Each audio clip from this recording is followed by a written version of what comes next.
Hey, what's up? Welcome to the channel. Today I am doing a lot of sawmilling. It is a pretty chilly day here in Arkansas. It's supposedly supposed to snow, and I am wrapping up the business year with my furniture business and just delivered my last project yesterday for the year, and now it's like I need to mill some. So I pulled out the old sawmill and I've got some logs. I'll show you what I'm going to be milling. I'll probably break this up in a couple of videos, but let's see what I'm going to be milling today, and then you can just watch along on the progress. So I've got two sycamore logs that I'm going to be milling. I've already, yesterday, I just went ahead and made top cuts because I was going to be milling today, and it just makes it easier when that's all done. I don't have to set up the ladder. So there's one, it's like 33 inches across right there. I've got another one right here, really around the same, anywhere between 32 to 33 inches in diameter. Made a top cut on that one. And then I've got a little chunk of pecan that's about 3.5 feet long, about 35 inches wide in the crotch section over here that I've already made a top cut on as well. So I'm going to be milling all of these down today. So I'm looking forward to seeing what it's going to look like. We'll have some, this one's going to have a lot of cool spalting in it, spalted pecan. Then there should be some spalting and quarter sawn, kind of like lacewood stuff in these two sycamores. And I'm just going to be slabbing all of them up. These are around 2.5 inches, and yeah, all of them probably at 2.5 inches, so they can stack them really well. They can move all they need to move, and then I'll be able to get mill mark, take mill marks off and get them down to about 2 inches to 1 7/8 or whatever for future furniture projects. Or if I wanted to be able to resaw them, they're plenty big to be able to resaw as well. So yeah, let's let me stop talking and let's get to it.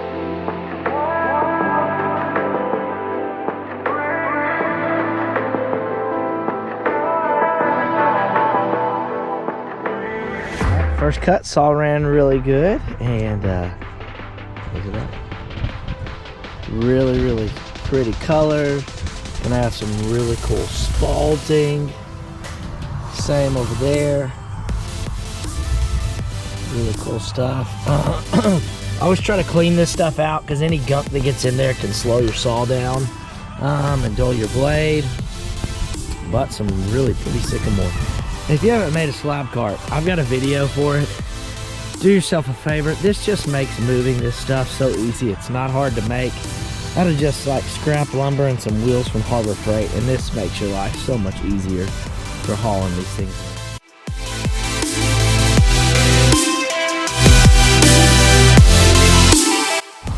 All right, now we're starting to get in some good stuff. So we get about 26 inches right here, 25 inches there. In the middle of this one, about 28, 29 inches, and then it's about 26 inches at the end of this. But man, there's some really good color. Man, we're gonna start getting into some pith and maybe some short grain. I don't know, that's starting to kind of flake out, but a lot of great boards will come from this. Ultimately, I don't necessarily care about the slab side of it. I want to be able to cut boards out of this eventually. So looking good so far. We're going to keep milling. Saw's running great.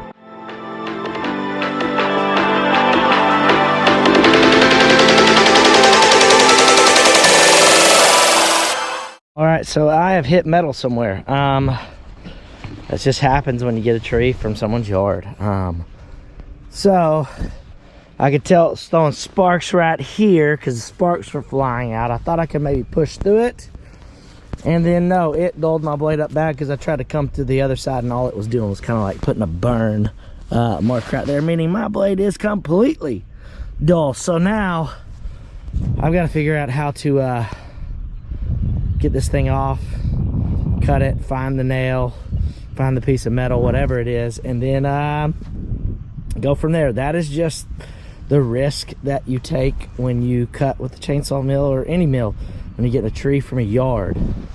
Honestly, this is going to be the first piece of metal I've encountered with my saw, and I've been very fortunate. I've cut a lot of trees, like a lot of trees with my mill, and just haven't ran into metal. I always find my luck is always when I take it to a bandsaw mill and pay them to mill it, they always seem to find metal and I have to buy them blades. But this is gonna be an adventure. So apparently it's not just some small nail, because my sometimes I have hit a few nails and my blade just kind of, you know, it dulled it, but it was able to go through it. I was able to finish the cut.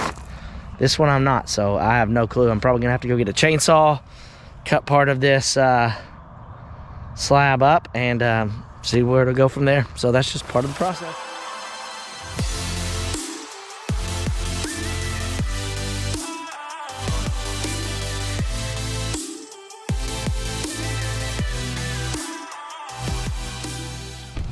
All right, this is why sawmilling is crazy. I have no idea what this is. Like, I see some copper wire that looks like copper in here. And then this is like a ceramic or glass or something piece. Like, I don't know if like some sort of old lighting. I have no clue what this could be.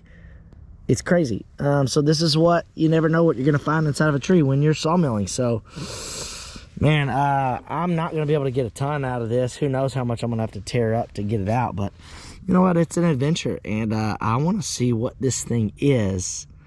But this is just what you run into sometimes. Like, one, this is why I'd always encourage you. I bring a tool bag, I bring these two things. I've got a big list of things that I bring with me, because you just never know what's gonna be inside of a tree. So anyways, I'm just gonna hit you with a time lapse, and we're gonna try to dig this out for a little bit.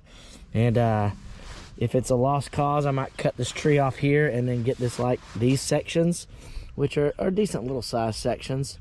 But yeah, it's kind of disappointing and sad, but it just is what it is. So let's figure this out.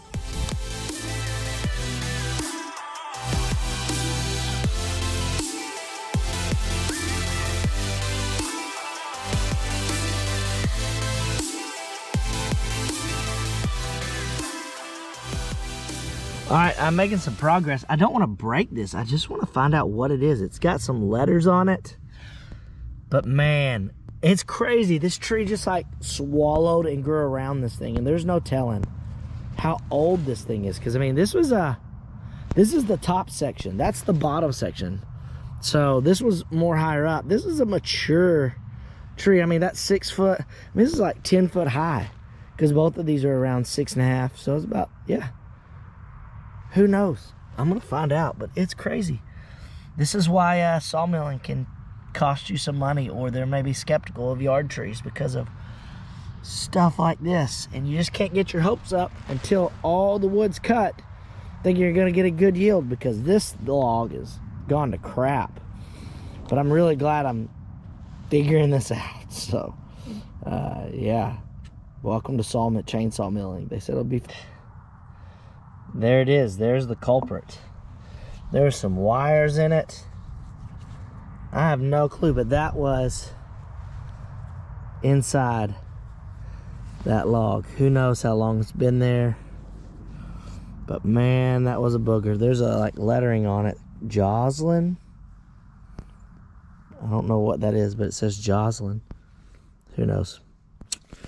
Well, anyways, I kind of put a damper on the milling today. I'm gonna have to like change out my blades and everything else. So yeah, maybe we'll get part 2 of this sycamore once I get it all done. I'm kind of intimidated. I gotta get my metal detector now to see if there's any more metal in this